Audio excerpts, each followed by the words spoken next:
Last lesson I had to drag the dissolve amount slider by hand. That's inefficient. I demand automation. Spoken like a true programmer. Today we'll let our C-sharp script control the shader automatically. Finally, no more babysitting sliders. Last lesson, we created a dissolve amount property. When it is 0, the sort is fully visible. When it is 1, the sort disappears. Today we won't touch that slider anymore. Instead, our script will control it. Good. Manual labor was never part of my evil master plan. Create a new C-sharp script. For example, call it weapon summon. Attach it to your weapon, the one that has the material we are working on. First, we'll get a reference to the weapon's material. Once we have the material, we can change any exposed shader graph property from C#.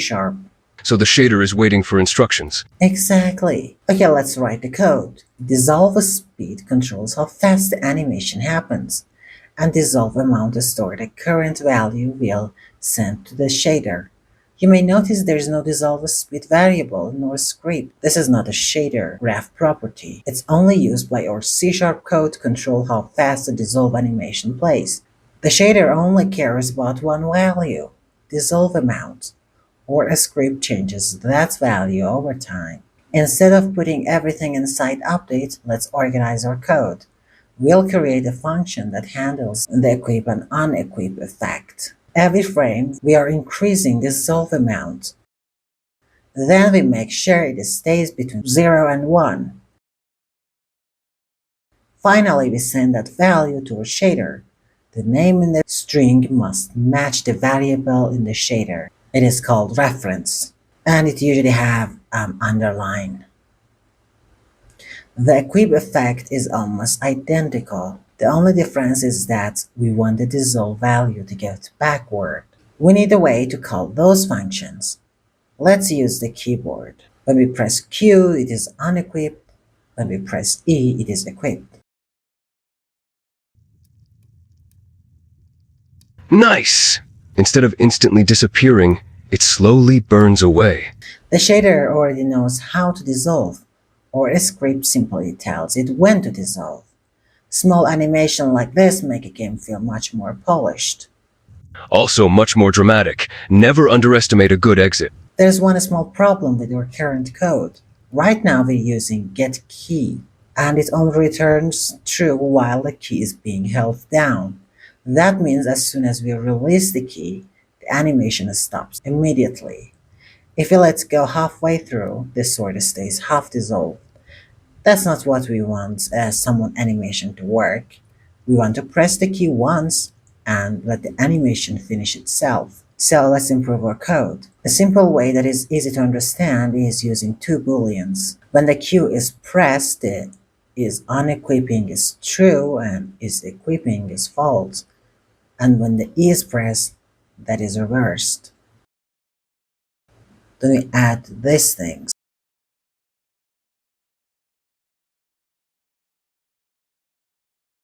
Finally, stop each animation when it reaches its end.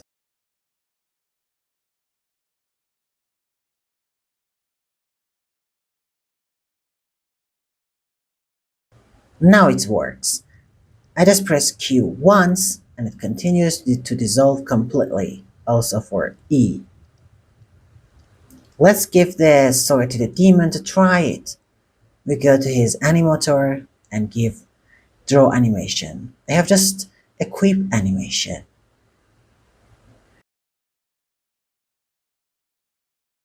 Name the 3 years. If you'll duplicate it and make a speed -1, then it reverses the animation, so it will be unequipped.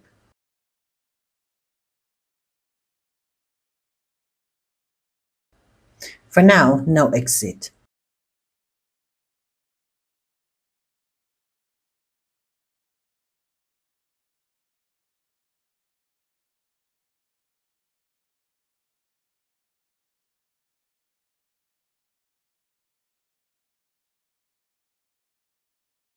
Then I duplicate the sword and give it to his right hand bone.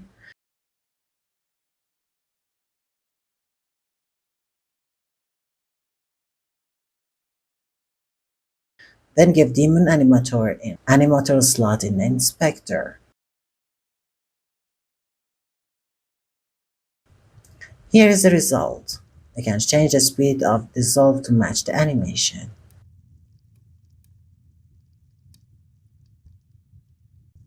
Finally.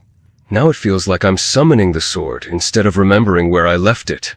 Misplacing your cursed weapon is probably not a good look. You'd be surprised how often it happens.